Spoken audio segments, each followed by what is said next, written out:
Have you ever wondered why we cross our fingers for luck? This universal superstition, practiced globally, could trace back its roots to an intriguing and captivating narrative steeped in deep cultural history. Rich with tales of ancient civilizations, religious rituals, mystical symbols, and the human quest for protection and good fortune. Our journey begins thousands of years ago, in civilizations mysterious and imbued with a sense of magic and wonder, such as ancient Rome and pre-Christian Europe, where the origins of this fascinating and universally practiced superstition can be traced back. In the fascinating world of ancient Rome, a civilization marked by its powerful gods, grandiose architecture, and intriguing superstitions, the practice of crossing fingers took a unique form. Romans would intertwine their two index fingers, creating a V sign.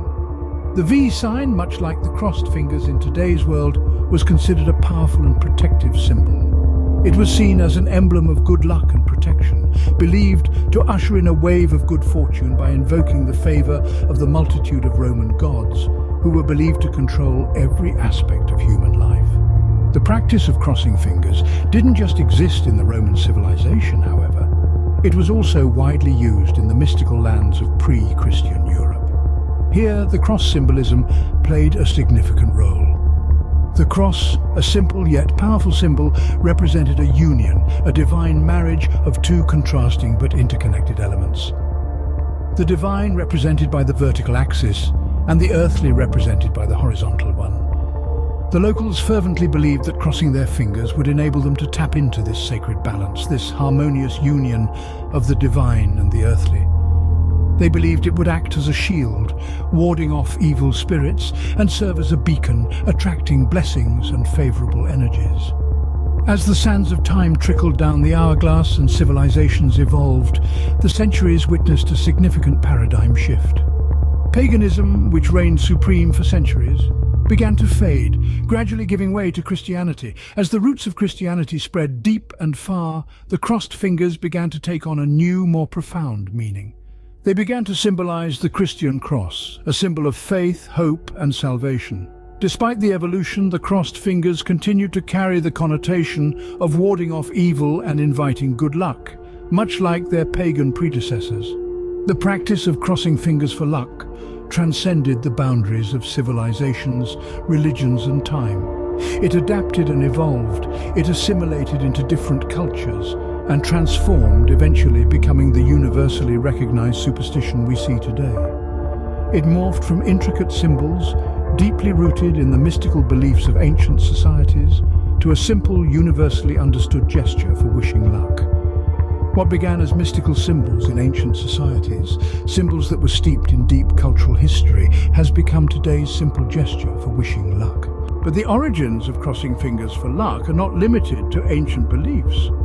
And indeed, there's another compelling layer to this narrative, a layer steeped in the fearful shadows of the past.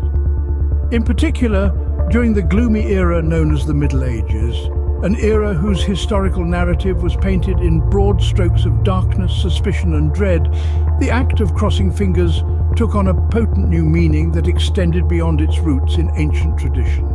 This was not simply a general belief or a vague superstition, but rather a practice associated with specific incidents and landmark historical events that left indelible prints on the collective psyche of Europe.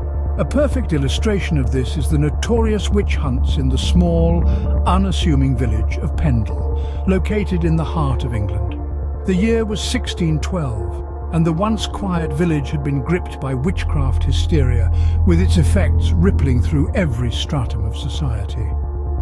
In this particular year, a startling number of people were accused of practicing witchcraft.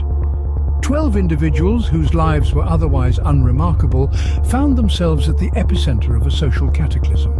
They were accused, judged, and subsequently hanged, their lives tragically snuffed out in the name of an unfounded fear. During these dire and desolate times, the act of crossing fingers took on a life of its own among the village folk. It became a surreptitious symbol, a furtive gesture used to deflect suspicion of being a witch or to shield oneself from baseless allegations of witchcraft. The same can be said about the infamous Salem witch trials, an incident steeped in infamy that occurred in Massachusetts in the year 1692. Those were turbulent times of fear and paranoia that seeped into the very fabric of society. Here too, the act of crossing fingers emerged as a discreet method of communication among those who found themselves accused of witchcraft. It became more than an innocent gesture. It was a silent testament of their innocence, a beacon of hope in an era of unbridled paranoia, suspicion, and widespread persecution.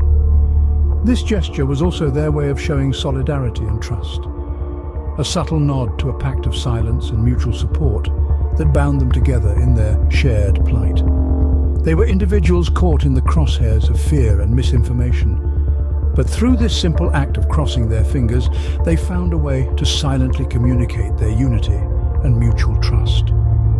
Crossing fingers thus transformed from an ancient tradition to a clandestine form of communication, a symbol of hope woven into the very fabric of a society beset by fear and suspicion.